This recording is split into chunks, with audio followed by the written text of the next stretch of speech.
Yeah, wow. When two things. When I heard the title of the conference, Allies of Evolution, I got really excited and I thought, oh boy, this is exactly what all the work that we're doing is about.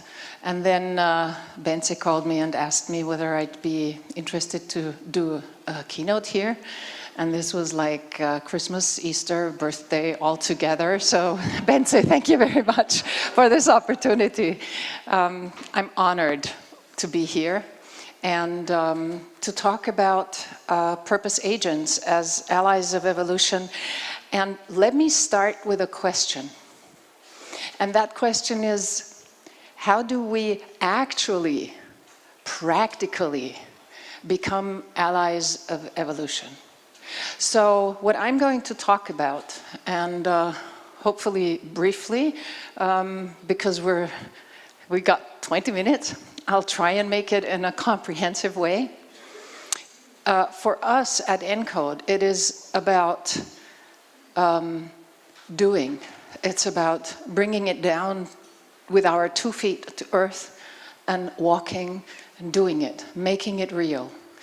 And this is what I am going to try and make you see, that there is a first way, a way of actually, in organizations, in the way we do our work in the world, there is a practical way of actually doing it, becoming allies of evolution, and therefore being part and joining those 10% that are going to be the tipping point, and from there take it forward. And how can we actually practically do that? So we're talking so much about evolution and what evolution is. And I know Ken has used this quote very often, and I really, really love it.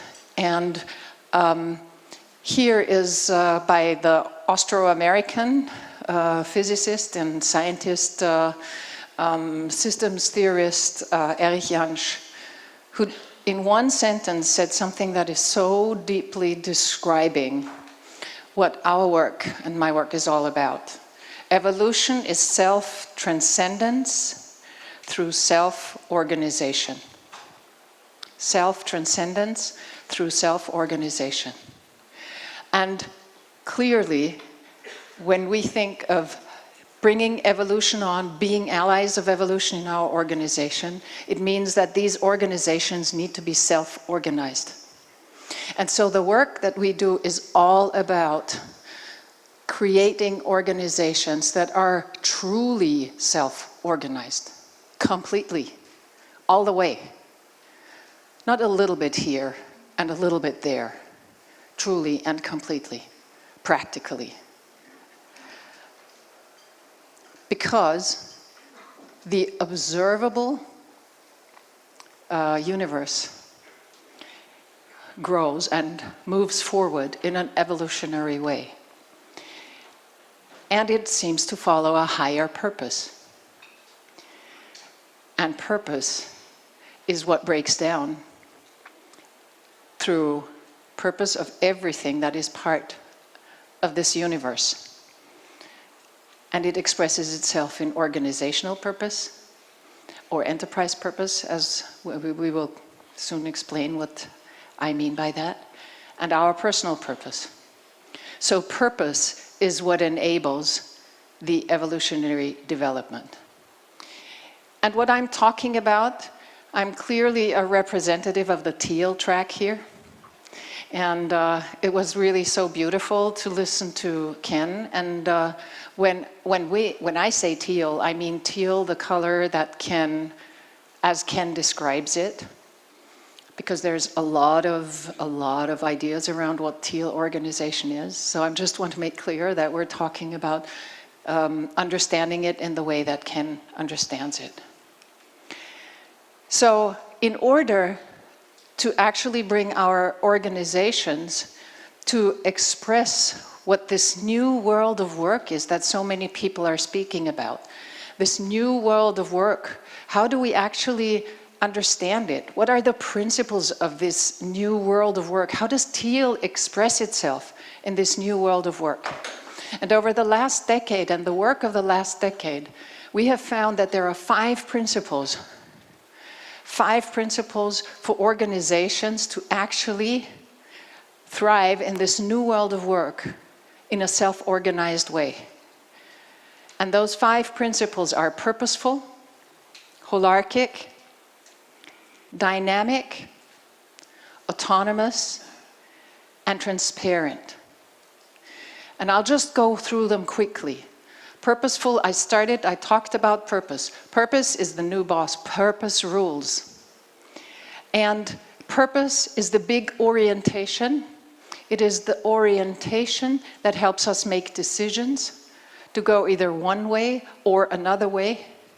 It helps us to make organizational decisions. It helps us to make personal decisions. It gives us guidance. Purpose is the first criteria. Holarchic. Holarchic is, if I may quote my colleague Tom, a fancy word for structure. A holarchy is a natural order. Holarchic is a structure and a hierarchy, only not a power hierarchy. Nature isn't flat. We need hierarchy, but not a power hierarchy. We need structural hierarchy. That gives us a natural order and clarity of boundaries. There is an inside and an outside, and there are boundaries within. That is holarchic, natural order. The third one is dynamic. We all know that our life has become very dynamic. And in self-organization, to be dynamic, we need to really have distributed authority. We need to have authority in every single entity of an organization to make dynamic decisions. We go from predict and control to sense and respond in order to be able to act dynamically in service of the purpose. The next one is autonomous. So all of these criteria naturally fit together. One doesn't exist without the other, but we need to have autonomy. Not only is it something that our society is thriving to have more, we people are thriving to have ever more autonomy. We also can live it, we need to live it in self-organizing systems in order to live with the dynamic and with the other principles together. So autonomy, to be able to make decisions, to have the autonomy, also to take on the autonomy and be given the autonomy by the system itself in order to be able to act responsible and dynamic. And the last one is transparency. We say, make it as much transparency as you can possibly stomach, as much as you can possibly put up with. In order to be autonomous, in order to be dynamic, we need transparency. We need transparency around the forms we do our work together. So, self-organization has been very successful in the context of self-organizing the work. Self-organizing systems such as holacracy have given us the rule set and the processes in order to be self-organized. Quite honestly, if we think of the fact that in self-organization you have to have power held nowhere personally by one person over another person, holacracy, quite honestly, is the only self-organizing system to self-organize the work that actually guarantees that. No person held power anywhere over another person. So you have a distributed authority system in the way you do your work. But it has shown that once you start practicing holacracy, or you truly are self-organized, you understand that holacracy is a developmental catalyst by bringing us through the process of differentiation, because holacracy takes the work and rips it out of all the other parts of an enterprise that remain behind in a not self-organized way. So now you have that differentiation, and really extreme tensions start to show up, evolutionary tensions. I'm sure you've heard the question, so what about the people, right? And there's actually many more. You have legal issues. So you have a system of distributed authority, but you have a legal system that clearly makes one person the CEO. And that CEO, if he has a bad day, can pull the plug and say, nah, no more self-organization. I don't like that anymore. So you clearly have power. So you have the legal system encodes power, again, with individuals. The financial systems, right? Ownership. You have a majority shareholder. You have a fiduciary towards a shareholder, the care and concern. The majority shareholder can trump. So also payment issues. Those of you who work in a holacratic organization also know that payment is a big issue, and holacracy has nothing to say to it because it is not designed for that. And then coming back to what about the people? So the social issues. And those tensions gave rise to ENCODE.org, and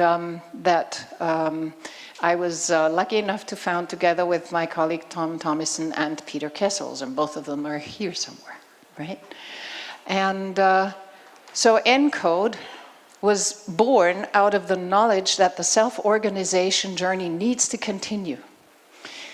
And the work that ENCODE did since it was founded, I'm going to try and put that really together in a very concise way.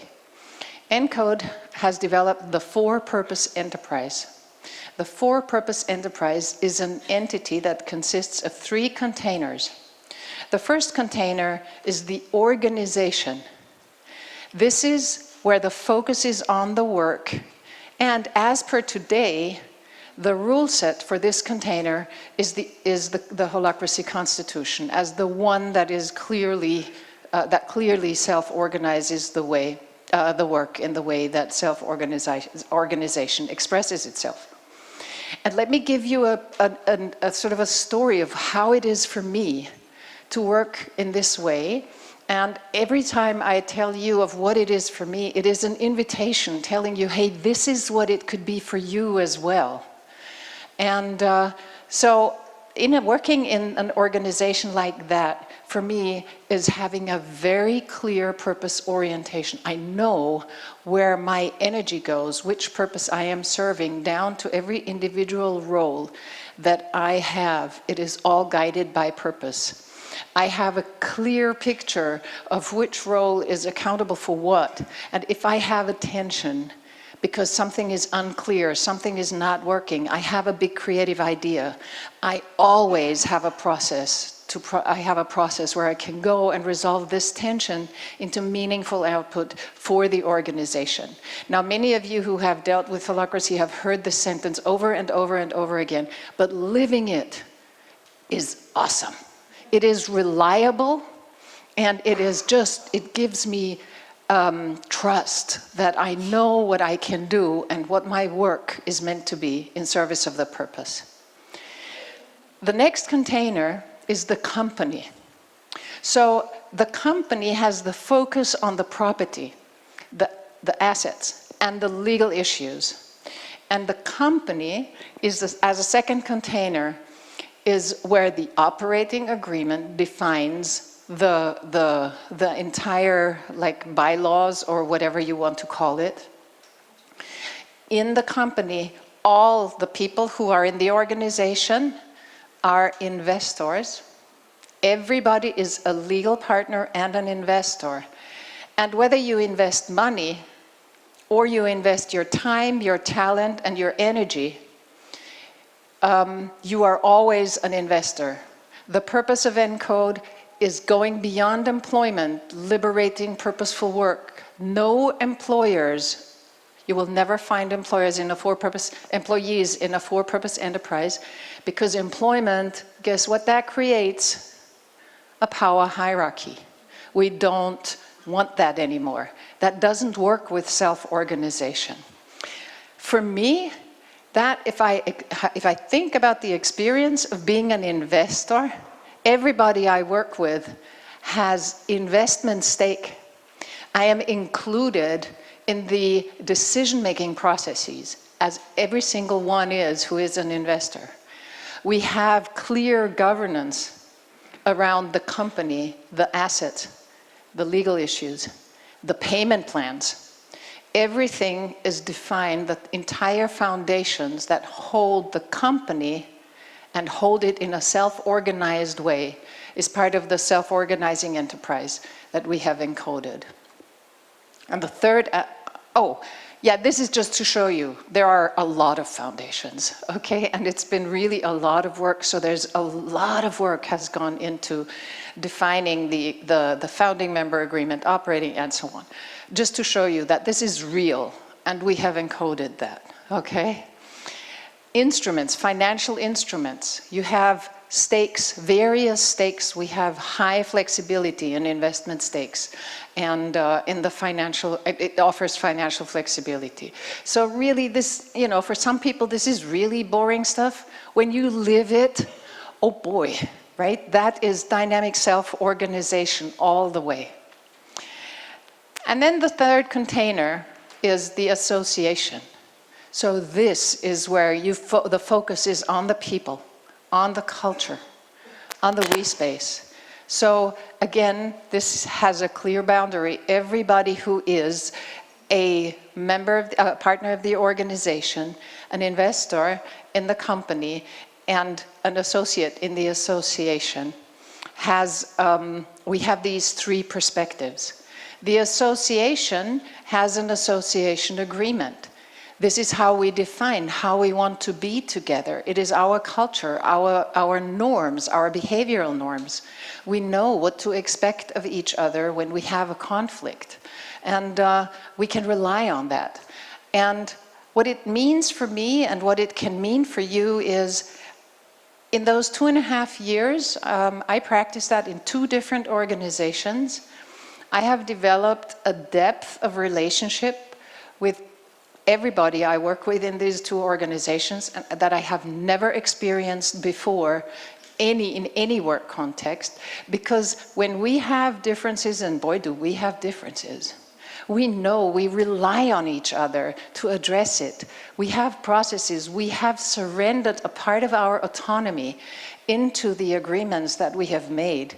You know, good relationships have good agreements, and that's what we live. And people that I work with out there, I love you, and I know I can rely on that. That is so awesome. That's about the people. And that is a clear answer. And we have the self-organizing system embedded there too. So what this does, it puts you, the person, right in the middle of it all. Where these 3 containers overlap, that's where you are. And that's what we call the purpose agent. The purpose agent, so if you look at this now, this is the picture with the 3 containers sort of bent over, and what you see is all the 5 principles that we have spoken about before. You find those 5 principles expressed in every single one of those containers.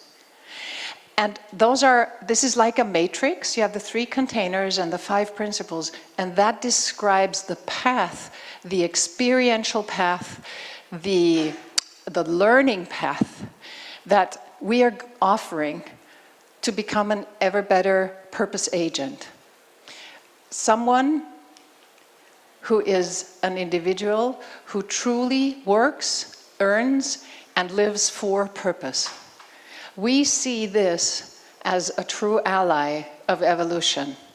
And we are going to, we're just in the process of creating the learning and experiential community of purpose agents, and to offering the learning paths that we just saw in that matrix.